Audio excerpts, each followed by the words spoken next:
Near mint condition, the home of collected editions. And check out that eye, that's exactly what we want to see. Woo, look at that panel, baby. And that, as they say, is that.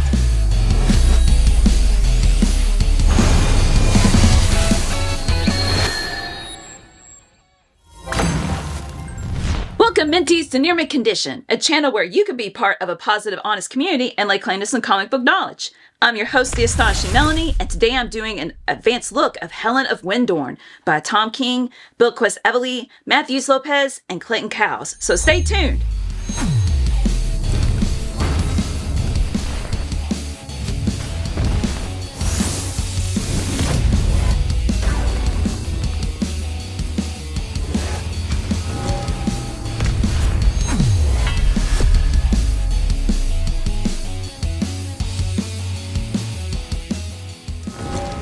Welcome back. Thank you to Dark Horse for this advanced copy of this wonderful hardcover. This is due out on the market either March 4th or 5th, depending on where you get your books. And it retails for $29.99, totaling 176 pages.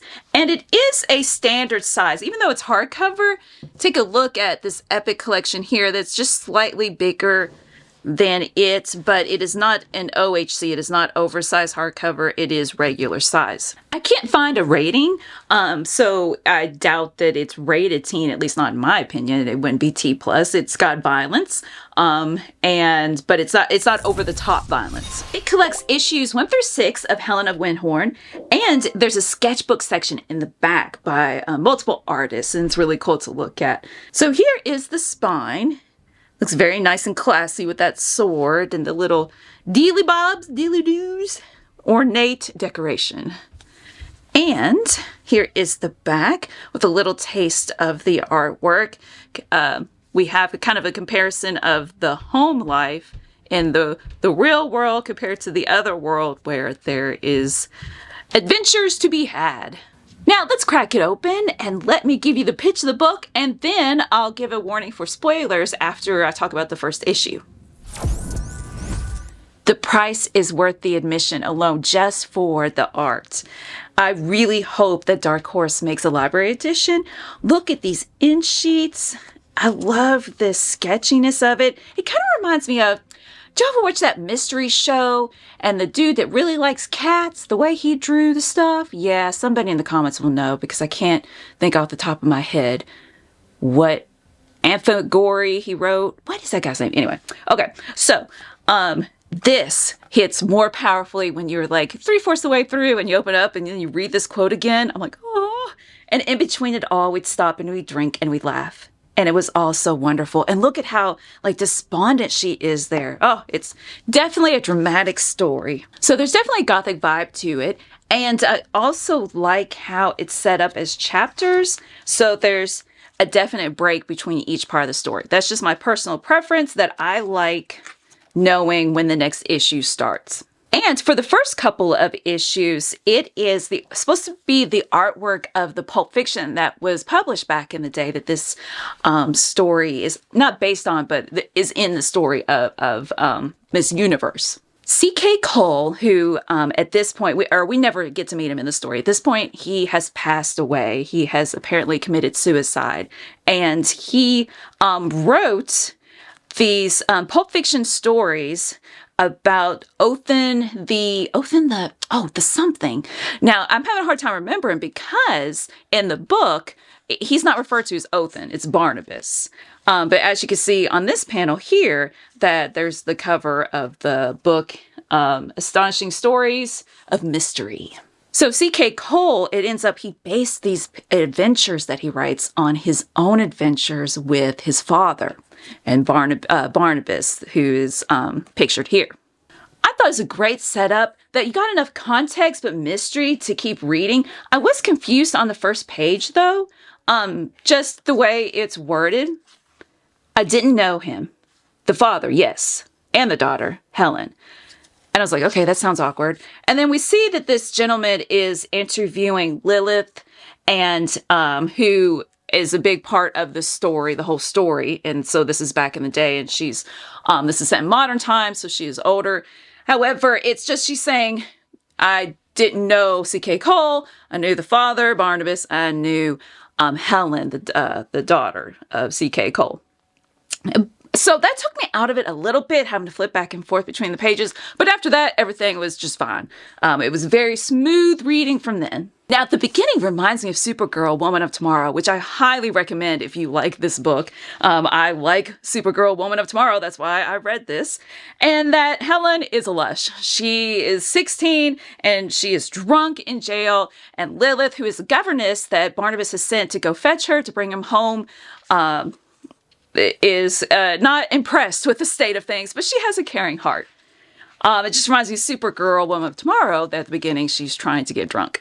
I love the transition, by the way, between Lilith and the older version and the younger version there. And just all the characterization we get from those pictures. And then the estate itself, Wyndhorn. Look at that fantastic picture. So even though it's humongous, it's only staffed by one butler and 2 cooks. And the cooks don't matter. The butler, Joseph, he matters. I like how they take a tour and you get all these 2 pages of the tour. And at the end, he's saying that if there's a particular brand or year of wine that appeals to you that you cannot find here, please let me know. There are resources available, obviously. That's right, obviously. This here estate is like a castle. And we see that her drinking habit does not stop. She hides the bottles and she drinks herself into oblivion, that she has formed this habit that seems to be from her father, that you're not quite sure, did he take his own life or did he die from alcohol poisoning? She gets scared and starts a routine of getting into bed at night with Lilith. She says there's a monster outside the window. And we could see that she is a character who has strength in her, but she seems to have gone astray. And it ends up that it's not imagination that there's a monster out there. There is a monster out there. So Lilith and Helen are about to be massacred. However, the grandfather, Barnabas, finally returns to the estate and saves them. The person interviewing Lilith, was like, hey, this is weird, confusing. What is going on? And Lilith's like, oh, and that's only the beginning. We see that the story is framed through the recordings of what she has to say on the tapes. However, the tapes are passed around to different people throughout the issues. Not saying they actually listen to them, though, but we can assume what we are reading in the narration boxes are from those tapes. Now, I'm going to talk about some highlights from chapters. The issues 2 through 6, and they're called chapters. So if you would like to skip spoilers, then hit the timestamp so that you can skip to the end. Chapter 2, it's a little slow going, and that's okay because it's building character. I love how Lilith is developed in this, that she finds the courage to advocate for her ward. She's been trusted with Lilith for her education and her safety and her mental health. So she approaches Barnabas and says, could you please speak to her about her drinking? Can you just make some conversation with her, try to get to know her, make a connection with her? It doesn't really go that well, but I thought it was cool that Lilith stood up for her. They find Barnabas caring for this fantasy creature, and he doesn't explain what's going on. Helen knows what it is because of her father's books. However, again, Barnabas doesn't explain, but Helen is definitely curious. Things come to a head when Helen the armory in the room and is playing around. She's drunk, and Barnabas agrees to take her with him as he returns the creature to the Steel Mountains. And that's going to be her first adventure. I haven't really said that much about Helen, and I do like her, and I think she's a very strong character. However, I think I'm kind of leaning towards more Lilith as the more interesting character. I love Helen's triumphant return. It's so cute and innocent, although, she killed people. So she recounts to Lilith her adventure in this other world, how they would drink together, fight, kill along the journey. And it's really weird. Listen to this. Strangely enough, Omar and I were reading at the same time. He was reading Conan. It showed me the part where Conan's dad was talking about the proof in their lives of Crom as they climbed a mountain. I was reading the page where, let's see, they're climbing a mountain. This page, they're climbing the still mountain to return the creature to its home, and Helen is telling her grandfather about what her father had written. What a cool coincidence that there's so many similarities, especially considering that the stories described on the back of the book is Conan the Barbarian meets the Wizard of Oz. So Helen is doing fine and well on this adventure. They meet this goddess-like creature at the top of the mountain before having to return home. Helen declares she wants to be trained so that she can join in the battles in the other world with her grandfather. So Joseph trains her for 1 year. Joseph definitely has a mysterious past. He's not just a butler, but he knows his way around the fighting arts. After she proves that she can hold her own against Barnabas, she leaves with him to have adventures. And she is so giddy and feels so alive when she comes back home, no longer needing alcohol to dull the pain. However, one night, Barnabas brings her back almost dead. It takes her months to recover from the attack of the Hawk people. But when she finally does, her grandfather orders her to stay home, study with her governess, find a husband, and leave. He explains that her strength failed, just like her father. And boy, howdy, she does not take like that one bit. And then here's a random story again on this, the very last panel. So the friend of this kid who just bought the tapes of Lilith's interview that the gentleman was writing a book about and such, he says, what? Who the expletive is C.K. Cole? And I just can't help it here. Oh my gosh, this kid, at one point, it was last year. Okay, so for some context, Lydia's boyfriend calls Omar Mr. Poppy, and because Lydia says Poppy. And so when the friend heard them saying Mr. Poppy, he was like, who the F is Mr. Poppy? And it doesn't do it justice because I can't cuss. Helen is having it rough in chapter 5. Not just rough, but is in suicidal. She is drinking herself to death. She is, she does not have hope. She feels like there's no point. She tries to go to the other world on her own, kills the hag that opens the door, and she's got nothing left. So we see her one night, well, Lilith goes out and sees her one night in the garden with the fairies, and she talks about how her father seemed to always be scared. And in the other world, she wasn't scared. But now she is scared, and she's scared all the time. She's trembling in the garden.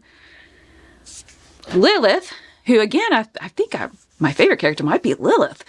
She confronts Barnabas and says, you've got to talk to her. You have to show her some love. And it's really cool because it's set against this big old fight that's going on. And I feel like that's probably the only way Barnabas would listen. And she's like, are you too scared to show her love? And he decides to go back and, form a relationship. So finally, in chapter 6, we see the means of which he's using to form a relationship. It's not through talk, and Helen definitely mentions that to Lilith. He's not a person that shows any affection through love. It's through actions. They go on this adventure, and they meet that mysterious goddess again. He kisses her, so now he can go down in the water. Helen doesn't need a kiss to go down in the water. And they are traveling all the way down so that she could meet her mother, who has been entombed down and below the ocean. She finds out some backstory as to what happened to her father before her father left and just lived in the real world with her in a very unstable home life. They just always were on the run from debtors and such. And we have this really sweet page about how she said that she would share information about her dad if he would share information about her dad as a child. And I love this part at the end about these tapes. Like, they're not getting listened to. They're just being passed around. And it just, it wounds me to think about stories not being read and not being appreciated, not inspiring people. And so it has this hopeful ending of this mysterious arm. I even Googled. I was like, whose arm is this? I don't think you're supposed to know. It's just somebody finds the tapes, opens it up. Hopefully they'll listen to them. So here are the variant covers in the back. Look how gorgeous those colors are. I love that one too. There's my girl Elsa. I love Elsa. Seriously, anything she draws, you gotta check it out. Here's Walt Simonson.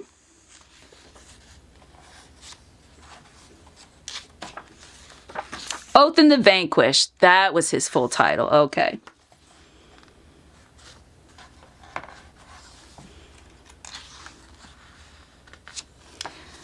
Look at that one by Dave Mack. It's so pretty. And the sketchbook. It's really cool to read her little notes, Bilquis, and I hope I'm saying her name correctly, her little notes about how much effort she put into these characters and like getting them just right and doing multiple sketches. I think she said it was Lilith. Joseph came to life quickly and she had to work longer on the other characters.